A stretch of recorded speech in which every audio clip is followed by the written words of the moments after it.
Hola, soy Genoveva Flores y te voy a decir cómo se hacen las entradas en la entrevista.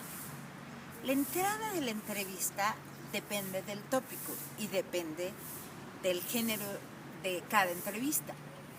Si fuera una entrevista de semblanza, lo que tiene que estar en el centro de toda la entrevista y por supuesto de la entrada es el entrevistado y su trayectoria, porque de él vas a hablar o de ella vas a hablar. Pero en este caso me quiero referir a las entrevistas que están centradas en el momento, en el mercado informativo del momento.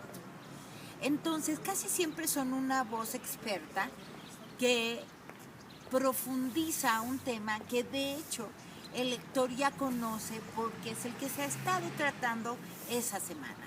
Entonces, la introducción de una voz experta de manera de entrevista le permite a los lectores tener contextos mayores, más profundidad en un tema en específico.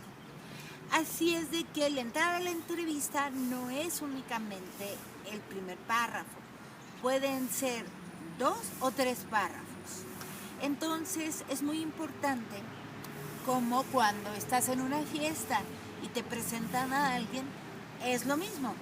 Tú vas a presentar a tu entrevistado o entrevistada, se la vas a presentar al lector, entonces el nombre de tu entrevistado o entrevistada tiene que aparecer desde el primer párrafo, y también es común que digas en entrevista con este medio, ya sea que lo hagas visual o lo hagas escrito o que sea un audio, por ejemplo.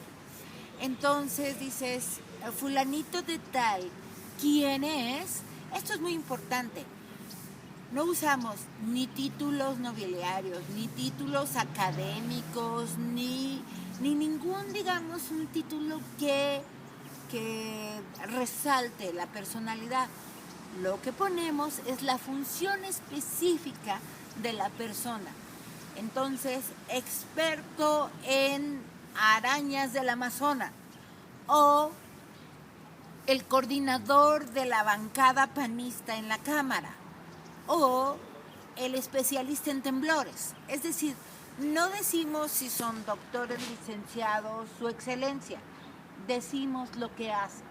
Entonces, presentamos a nuestro entrevistado su función, porque en esta función el lector va a entender la pertinencia de por qué él le va a explicar a profundidad el tema del que se trate. Y también, justamente, lo acabo de decir, tienes que presentar el tema del que se va a tratar la entrevista y algún fragmento importante de lo que se dijo en la entrevista.